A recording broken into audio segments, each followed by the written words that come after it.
How we doing? How we doing, everybody? The Celtics just finished their road trip on a strong finish, going 3-0, beating the Utah Jazz tonight in a back-to-back 123-107. And we have a major development coming with this bench unit because we've seen some key guys come out and step up on this road trip. The Celtics, unfortunately, have had some injuries to some of their front court guys. Kristaps Porzingis and Al Horford have taken some rest. Al Horford, obviously, with the back-to-back tonight. And we've seen some big things from our bench, from guys like Peyton Pritchard and Sam Hauser stepping up, to even Luke Kornet, Xavier Tilman, and O'Shea Brissett looking like a great energy guy. And I truly think that these guys all have a role for this playoff rotation. I think that Joe Mazzulla can use one of these guys or multiple of these guys at different levels, at different types of space, and I truly think that's going to help the Boston Celtics with their versatility going into the playoffs. And I think that Brad Stevens clearly is showing what the Celtics can do to build a team with the new CBA and how it's going to work for these new teams to build a championship contender, and he is doing it in a master class effort. We're going to be diving in, going over my thoughts and reactions to this game and your guys' thoughts and reactions as well. So as we go down through this whole breakdown, let me know what you guys think down below in the comment section, and we'll be sure to bring it up and discuss what you guys think on tonight's performance. Jason Tatum and Derek White also were X factors from the Celtics starting five, with guys like Kristaps Porzingis, Drew Holiday, and Al Horford stepping out, and Jason Tatum absolutely balled. But we're going to dive in and look at all of these great stats. First, we're going to look at the team stats from the game tonight. Obviously, the Celtics and the Jazz both shot pretty good percentages, and the Celtics actually did pretty decent from the free throw range, 17 for 19 tonight.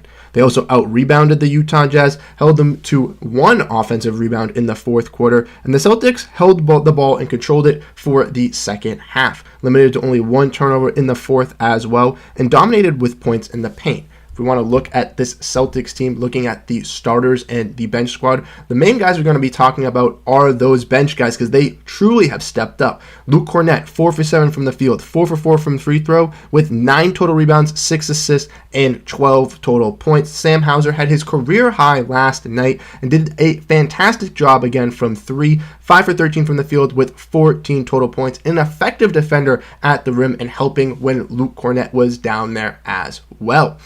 We want to look at this bench squad. Peyton Pritchard did get the start versus Portland in his hometown tonight. Still had an excellent performance, finishing with 10 total points, 2 total rebounds, and 2 total assists. And Xavier Tilman and O'Shea Brissett actually got some real run with the Celtics front court injuries, with Al Horford resting and Kristaps Porzingis. We got to see Tilman do a great job playing as a versatile defender and even hitting some big-time threes. It only shows 1 for 3, but it looked like his foot was really close to hitting another one, finishing with a total of 7 points, 8 total rebounds, 4 offensive, 4 defensive, knows where to be in the right place, knows how to box out, and O'Shea Brissett as well. 17 minutes tonight, guy who's kind of at the bottom of the rotation, but got some minutes in Portland, got some minutes tonight, and he brings that high energy. He doesn't really show on the stat sheets, not going to be a high-profile scorer, but those 5 total rebounds and 1 of those offensive rebounds was an absolute snag from him, and that is what we want to see from this Celtics team. We want to see these guys come out and perform at their highest level, and we're ecstatic to see that. From the Utah Jazz, obviously they had some great performances. Keontae George, a killer scorer, guy who I really liked in this draft class, scored 26 total points. Colin Sexton, another guy, a creative scorer, had 20, and Jordan Clarkson had 21 off the bench. But the Celtics were able to maintain and keep this Utah Jazz team in control. In the second quarter, they got a little bit closer. In the third quarter, it was really close, like a 6-point game. But in the fourth quarter, the Celtics totally locked up, took control of the game, and handled their business. Got a comment here from Colby Reed saying, great turnaround from JT. Exactly. We didn't even dive into JT's stats here, but let's look at them. As we can see, 13 for 25 from the field, 8 for 8 from free throw, 6 total rebounds, 2 assists, and 38 points with no Jaylen Brown tonight. He knew he had to be that star J for the Boston Celtics, and he truly showed out. Daniel Babin says, greetings from Brazil. Tilman is a very interesting player. I think he'll help us out in some spots during the playoffs. What's up, Daniel? Thank you for tuning in from Brazil. We greatly appreciate it, and I totally agree. I don't know if you've checked out our video, but we did talk about Xavier Tilman being an Al Horford-esque type big, and I truly think he can be, being that, stretch 4, and has some great versatility. him and Luke Kornet, in my honest opinion, are both great quality bigs that we could use in the playoffs depending on matchups. I think Tilman's used for, a little bit of a smaller, slower big, a guy who we can maybe stay in front of and be able to control, while Luke Kornet is there for, the taller, lengthier guys that, the Celtics are going to have to guard, like maybe an Evan Mobley, a Jared Allen if they run into him, a Drew Eubanks like we saw with the Suns. But I truly think that Tilman's versatility will be used in the playoffs, and I think that's awesome for the Celtics, having two types of different backup bigs to ultimately use in different matchups, or if the Celtics are getting beat in that matchup, by game 2, game 3, they could ultimately, switch it up and use Tilman or Kornet, vice versa. Colby Reed also said that Derek White was on fire tonight. He was as well, being, one of the Celtics' best scorers as well. Kind of got some light tonight with no Jaylen Brown, no Kristaps Porzingis. He could truly unleash the ball, show us what he could do. 7 for 11 from that three-point range. An absolute killer, heating up in the first half. 24 total points. And like we mentioned, even though if he's not the greatest offensive guy, on some nights has some shooting slumps, he's going to be a lockdown defender, and he was that again. 3 total blocks, a steal from him. Drew Holiday doing the same thing, 1 total block and 1 total steal with 16 points. These guys are the best defensive backcourt in the NBA, and I truly think that they'll be, both on a all-defensive team, if not on the all-defensive first team together. They definitely will be on separate ones for sure. But like I said, let me know what you guys think in the comment section down below here. Let me know your guys' thoughts and opinions from this game, because personally, I thought it was a fantastic one to see this. I know it's the Utah Jazz. They were without Lauri Markkanen. They're a bottom team. They're not going to compete. They're not a great squad. We're going into this knowing that the Celtics are going to win. But you want to see this improvement from this bench, and like I mentioned, from some of these guys. Kind of want to dive in and look at that, because Peyton Pritchard got a start. Some people aren't that high on Peyton Pritchard middle of the season. Personally, I thought he was going to be a 6th man of the year candidate. Kind of, didn't really do that. But he's excelling at his attacking at the rim as well. We've seen that even tonight versus Taylor Horton-Tucker, where he had a nice finish at the rim. And he's done that on multiple occasions, being able to blow by smaller defenders. So if he's able to, finish at the rim and have that type of game, as well with his playmaking ability, his guard defense ability, which is pretty solid at playing at the perimeter, and being able to maybe not consistently knock down shots, be able to hit a decent amount at a clip, that's fine with me. We want to dive in and look at Sam Hauser having his career night last night, putting up 22 points. He also had a stellar game from the 3-point range in tonight's matchup as well. And also, like I mentioned, played great on the defensive side. A lot of people don't really see that Sam Hauser defense. They don't really know how great it is, but he truly was defending the rim at a very great clip tonight, and I really, really liked to see that, because the Boston Celtics need to have that with Sam Hauser. He needs to be able to be a terrific 3-and-D wing, and he's molding into that perfect 3-and-D wing. He's also on a club deal for $2 million, and the Celtics are definitely going to keep him locked up as he's risen through this G League with the main Celtics, and he's going to be a long-term asset, especially with having wings like Jason Tatum and Jaylen Brown. You need that extra 3-and-D wing in there, and Sam Hauser's one that's been blooming. Then we want to look at the center position. Like I mentioned, the versatility of Luke Kornet and Xavier Tilman. Having both of those guys present for this Celtics bench is fantastic, especially with them stepping up. Luke Kornet taking those starting minutes, absolutely destroyed in tonight's matchup, and those are things that we love to see. Tilman as well stepped up on the defensive side, played a terrific game, and is one of my key favorites for this bench unit. I truly think he's going to need a little bit more run, a little bit more sporadic run, but tonight we got to see him get his most minutes with 27, and I truly think that he's going to be experiencing more and more playing time as we get deeper and closer to the playoffs. And like I mentioned, even O'Shea Brissett, a guy who is probably the 10th, 11th man on this roster, is barely going to get really any playing time. You can see him in his spurts stay ready and be wanting to play for this team. I'm a huge fan of Syracuse. I've loved O'Shea Brissett from the beginning since college, and I'm really, really happy that he found himself on the Celtics team, and I like his role that he plays. That energy guy, that offensive rebounder, the guy who's going to show you that hustle. The Celtics don't have a key hustle guy, and having O'Shea Brissett be that is what the Celtics need to, keep these guys locked in. If the Celtics go on a little slump, bring O'Shea Brissett in, have him be that energy guy, have him get ready to go, have him be that, key difference maker for the Celtics team to rile people up, and that's what's going to help this Celtics team succeed in my eyes. We got another one from Colby Reed here, saying Tilman also showed promise with some gritty defense and very good rebounding for a guy who made the most of his minutes. That's what I'm saying. I really, really think that Tilman is a steal from Brad Stevens. I truly think that Brad Stevens cooked up fantastically in the offseason, bringing in Kristaps Porzingis, bringing in Jrue Holiday, making the starting five nasty, but also succeeding at the trade deadline, getting some, key pieces. I know Lamar Stevens is looking great on the Grizzlies, but they don't have a lot of guys to play, so he's getting experienced run. He would have never gotten that with the Celtics. A guy like Delano Banton, same thing. With the injuries to Malcolm Brogdon and Scoot Henderson not being fully 100% until yesterday, they had some injuries. Delano Banton was starting for them. He could kind of flourish in that system and take as many shots as he wanted. A guy like Tilman and Springer, I think, are key guys that are going to help us now, but also I think in the future are great defensive pieces to have in our rotation or just in our organization. Just in case they do blossom or do spark, the Celtics do have those replacements. They have a younger version of a mix of Derek White and Jrue Holiday on the defensive side and Jaden Springer, a little bit mini Marcus Smart-esque guy. They have a guy that's basically a replacement for Al Horford and Xavier Tillman, who I think could do wonders for this team. Edgar Snake says, good win on a back-to-back missing starters. That's what I'm saying. The Celtics needed this. I know that it's the Utah Jazz, and I've mentioned this. I know the Celtics should easily come in. They should easily win this game, and they did that tonight. Was a little shaky in that third quarter. It looked a little bit weird, but in the fourth quarter, this team locked up on defense, and like I mentioned, those bench guys played key minutes for the Celtics tonight. They had no Jaylen Brown. They had no Kristaps Porzingis. And even though it's versus a bad team, you want to see these bench stars excel in these moments because then they'll be ready to go in those playoff situations, and we can trust these guys fully 100%. We've seen with the Celtics in past years them play down to their competition or without superstars not be able to compete at that level with other teams, and it's ecstatic and actually amazing to see the Boston Celtics be able to handle that and do that business tonight because it's absolutely necessary for this team for them to stay atop. We've seen teams like the Bucks, teams like the Sixers lose these types of games and fans kind of overreact.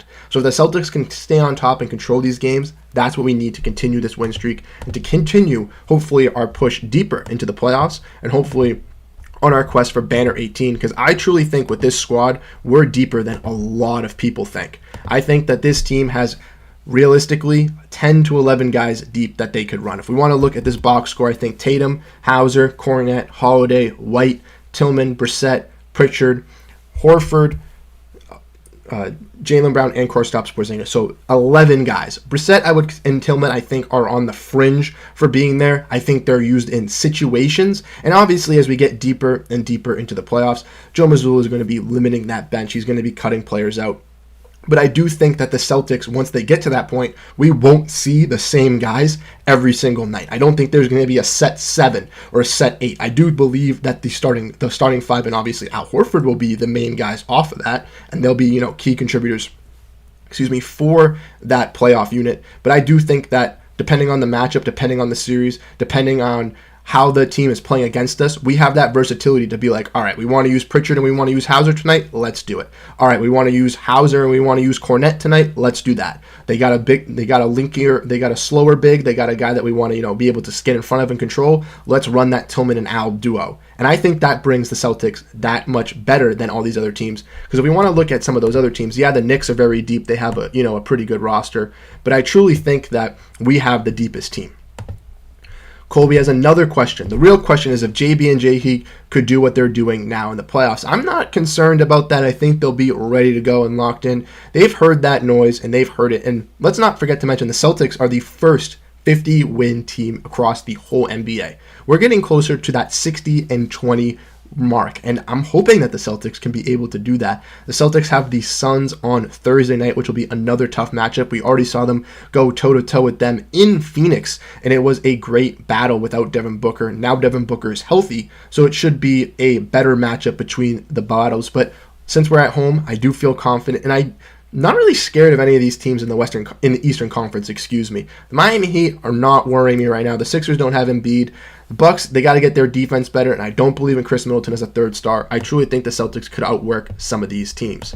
We have two more from Daniel here. We got the first one. Tilman and Brissett have a great feel for missed shots and bounces in very high intensity. That's what I'm saying. They also know where to be in position. That's one thing I've noticed as well.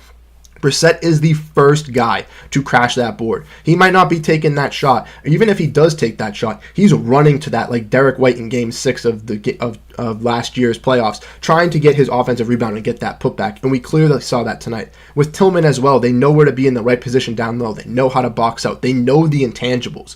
Ultimately, it's just them being able to be a little bit better on the offensive side. in my honest opinion, I don't think Brissett's going to grow to be this dynamic offensive creator. He hasn't really shown that in his NBA career, and I'm totally fine with him being just a defensive tenacity guy and a hustle player. But a guy like Tilman, if he ultimately, like we've been seeing the last couple games, gets more comfortable with his three-pointer, feels it out a little bit more, and can get to like a 30-35% shot from that three-point range, I think over the summer, him and Al Horford are truly going to bond. They have the bird rights. They'll be able to bring him back. And I truly think he's going to mold into this Al Horford type big, where he's going to be a lockdown defender down low and will truly get some deep playoff minutes in the future. We have another one, like I mentioned, from Daniel. They always seem to get offensive rebounds, or at least the possession of live. Exactly. Brissett is my main contributor for that offensive rebounder. The Celtics have lost that offensive rebound intensity with losing Robert Williams. Kristaps Porzingis has been okay with it. We've even seen Luke Kornet in these type of splits be able to, get some tip passes and be able to help out the Boston Celtics in that regard. So I truly think that that's helped out the team as well. But in my honest opinion, I think the energy and the offensive rebounding that O'Shea Brissett brings to this team is truly unmatched, and that's why I think he has a role, because the Celtics don't have a guy that really does that. Queta does do it, and we don't know if he's going to be on the roster for the final roster spot. We don't know if he's going to be playoff eligible. That's obviously another question mark as well. I think that if he makes the roster, he's another, fringe guy that could get some minutes here and there with some versatility. But ultimately, I'm really, really proud of Brad Stevens and what he's done, because I really, really think that Xavier Tilman is a steal. And I think the Celtics fans, if you're not high on him now, or if you don't really know much about him now, I think truly by next season, the fans are going to be turned on to Tilman. 18 says Roberto Torres. I totally agree. The Celtics are pushing for it. They're looking alive. And tonight was just another masterclass showing of how they can handle these under 500 teams. I believe the Celtics only have one loss. You can correct me if I'm wrong. Don't know the exact number of wins, but I believe it is 23-1 versus teams that are under 500, which is just absolutely fantastic and just something that you want to see out of a winning ball club. You got to beat the bad teams. Got to be able to handle the good teams as well. But if you can beat the bad teams, make sure that you can keep that record. I have no worries going into this first round of the playoffs if we get matched up versus an Indiana or an Orlando. Yes, they might steal a game or two because the Celtics are not robots. They're not going to hit 100% from the field, but I truly think we can outmatch them. In the second round, the Knicks do scare me with their depth and their defense, but ultimately, if they can't stay healthy, I don't know if they'll be able to match us. The Miami Heat have that defensive intensity as well, but honestly, I don't see a third scorer on their team. So realistically, I'm not really feeling anybody in the East. The only team I really fear on the Western Conference is the Denver Nuggets, just as they've beaten us twice, and Jokic is a clear problem, which I don't think the Celtics can stop or anybody in the NBA can stop, as he's just an absolute menace. We got a comment here from Josh Crampton here saying, Joe Maz at IT4 is great to see. Yes, we did cover that as well in our video. If you guys missed that out, you guys can check that out. But Isaiah Thomas does play for the Utah Jazz G League. Joe Mazzulla was there. They did watch. He dropped 34 points for the Celtics. He could possibly be the 15th guy on the roster. In my honest opinion, I think it should be Isaiah Thomas or Xavier Tilman or Neemias Queta. Neemias Queta gets the role if you want that front court depth, if you need that extra front court depth. But with seeing Brissett play, with seeing Tilman play, with seeing Luke Kornet play, might not be necessarily net ready. Maybe bringing in a veteran like Isaiah Thomas, a guy who can play in a Udonis Haslem role. He doesn't have to play that minutes. He doesn't have to have any time. But just being, a veteran guy, he already has communication with this Celtics team. He loves the Celtics fans. The Celtics fans love him. Let's get him a ring. Let's bring him back home. We got another one from Daniel here saying, Kornet sometimes annoys me with the tip passes. Some of them he could just grab the ball. Sometimes the tip turns into a fast break for the opponent. But he's been great. I'm just nitpicking here. Yeah, no worries. I won't disagree with you on this, Daniel. Some of the tips, I won't lie, they are not the greatest. But I like that he shows that effort, that even if he can't realistically get up there and grab the rebound and put two hands on the ball, he's willing to make an effort to try to save the ball and help out the team. We also saw Luke Kornet, not to mention, get that nice one-handed alley-oop from Drew Holiday down low in the post. That was fantastic to see. I truly think he's breaking out for this Celtics team. I think he's going to be a key piece for this playoff rotation. But we're going to be wrapping up this live stream here, breaking down the Celtics and Utah Jazz postgame. I want to say thank you to everyone that tuned in tonight and gave us their thoughts down below. Daniel Babin, Josh Crampton, Roberto Torres, Colby Reed, and Edgar Snake. I want to thank all of you guys for tuning into the live stream and letting us know your thoughts down below. If you guys are here, you guys didn't leave your thoughts down below, that's a-okay. If you guys do enjoy these live streams, though, thank you guys for tuning in. I see we got 7 likes, which is absolutely amazing compared to the viewer rate. Thank you guys so much. If you guys enjoy these types of live streams, if you guys enjoy this type of content, let me know down below in the comment section if there's any other types of live streams that you guys would like to see, some interactive live streams, some watch-along live streams, any other type of live stream that we could have or we could do to make you guys feel like you guys are respected in this community. Let me know down below because we greatly appreciate it. Thank you guys so much for tuning in. This was a fantastic game as the Celtics won versus the Utah Jazz 123-107 and secure a 3-game end on their road trip. Like I mentioned, they take on the Phoenix Suns on Thursday night. We'll be having another post-game live following for that. So if you guys enjoyed this one, make sure to stay tuned. If you guys are new here, make sure to hit that subscribe button as this is the place for Celtics content for you guys. I'm Bruce Veliz. Thank you guys so much for tuning into this live stream,